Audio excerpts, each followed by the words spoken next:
those of us of a certain age grew up in a time when domestic violence, the term didn't even exist. I grew up in a family where uh, the man in my family, my father, was about as violent as you could get without actually sending any of us to the hospital. I have some of my earliest memories are my old man beating my mother or beating us, one or all of us four kids. Now, let me tell you about domestic violence as a victim, if you've never experienced it. I can't. It's a form of torture, first of all, and you can't escape. You can try to escape, but if you're a 10-year-old, 11-year-old, 9-year-old kid, uh, up until I left home at 16, because, like I said on this program a couple of times, I was trying to figure out a way to kill him, and I would have had I figured out a way to do it. I would have done it, but something in me said, no, just leave. And by that point, my mother had left anyway to get away from the violence. But those of us in that generation that grew up in the 50s, you all know what I'm talking about. Now, it still exists, but now there are laws against it. But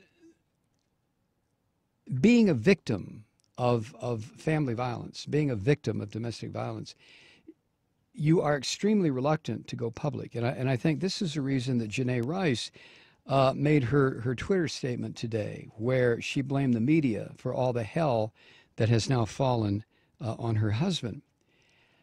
But the violence that I witnessed as a kid, let me tell you what it does to you. I spent 14 years in therapy dealing with this, because it leaves you with a residue of contained violence of your own. Not in a sense of, okay, I'm going to be violent to my spouse because I never have been. I'm going to be violent to my kids because I never have been. It's inner-directed violence, and it manifests in a lot of strange ways, but it also is outer-directed. I have been in situations before where I have felt threatened, and my reaction was so over the top. Now I'm talking about when I was younger. So over the top and so reactive that other males who came in contact with that from me, all I can say is they were totally freaked out, and some of them suffered for it. Let me just leave it at that. But that you learn to contain the rage you feel from the betrayal of having somebody who has absolute authority over you. This is where it's like torture. Absolute authority. When you're a kid, you know, your parents, especially your father, has the authority, has the power of life and death over you, and you come to that realization one way or the other fairly early on in your childhood. Now, hopefully, the death part kind of recedes, and, well, my father, my mother has the power of life over me, and they will protect me and take care of me. Hopefully, that's the feeling that emerges. But in violent families, it doesn't. In families where there is a violent head of the family who feels it is his prerogative to beat the Christ out of you anytime he wants to, it really twists you up. And I can't, you know, you had to have been there, is what I'm trying to say. If you went through, as a kid, either experiencing the violence from your father, and back in the day, it was always the father. You know, I guess now occasionally a woman will go berserk and be the brute in the family. But I'm talking, you know what I'm talking about. I'm talking about male domestic violence. If you go through that as a kid, you are left with a residue that you cannot explain to anyone else.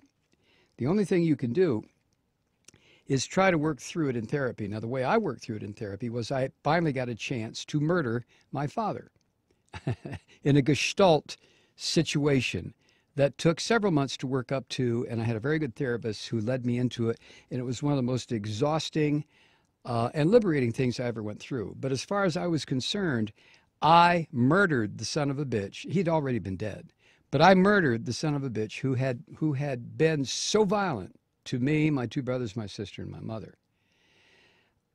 That's one way to escape it.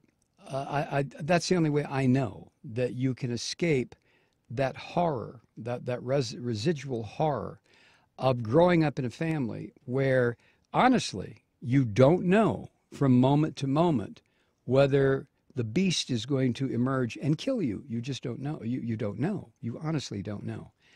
I watched my mother take beatings that I just can't believe happened. And she never once called the police. And that's because of the times. A woman who called the police because her husband was beating her up in the 50s, oh, the cops may come out, but they would say to her first thing, well, Mrs. Malloy, what did you do to provoke your husband?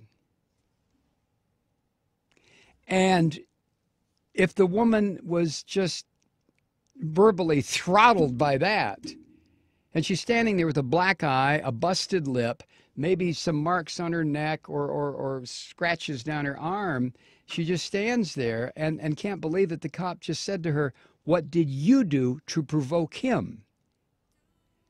Now, I saw that happen with my buddies, my neighborhood friends. Domestic violence, my experience was not unique in my neighborhood.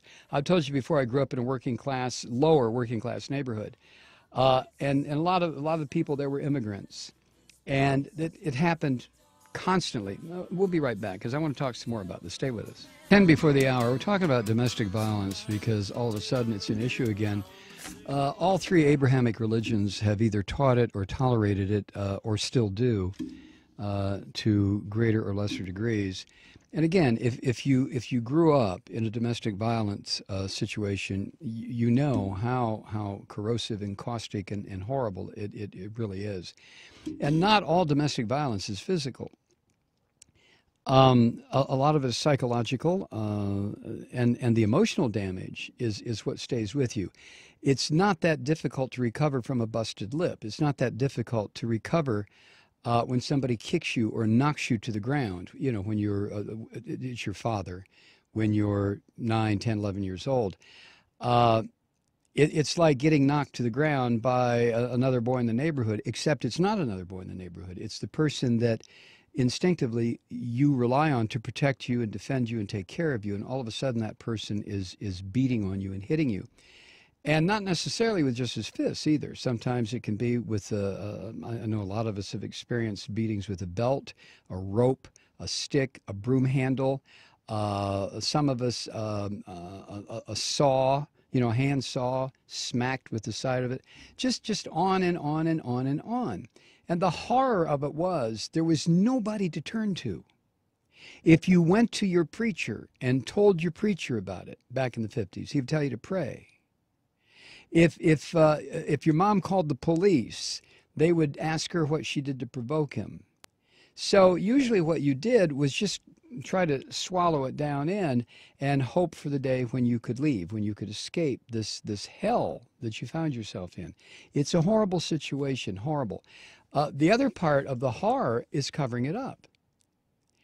Nobody wants, when you're a kid growing up, the last thing you want is to be pointed at and said, you know, his father beats him. His father fill in the blank.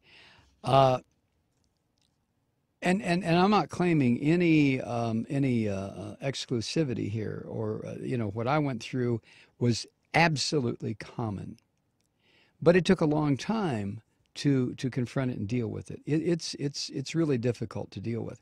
When I watched Janae Rice or read what she wrote today, I couldn't help but just think about what happened to us. Here's what she wrote. I woke up this morning feeling like I had a horrible nightmare. Now, if you don't know who she is, she's the one that, you know, her husband, the Ray Rice, the Baltimore Ravens running back, he knocked her out cold, beat her up, and beat the hell of her in an elevator. Here's what she said. I woke up this morning feeling like I had a horrible nightmare, feeling like I'm mourning the death of my closest friend. But you have to accept the fact that reality is a nightmare in itself. No one knows the pain that the media and unwanted opinions from the public has caused my family. To make us relive a moment in our lives when we regret every day, that we regret every day, is a horrible thing. To take something away from the man I love, that he has worked his ass off for all his life just to gain ratings, is horrific. This is our life. Why don't you all, what don't you all get? If your intentions were to hurt us, embarrass us, make us feel alone, take all happiness away, you succeeded on so many levels. Just know we will continue to grow and show the world what real love is. Ravens Nation, we love you. And there's another post afterward. This was on her Instagram page, I think. Another post that simply says, hurt beyond words. You see what Janae Rice is doing. It's not the fault of her abuser. It's not the fault of the person who, on the videotape, beat her senseless. Now,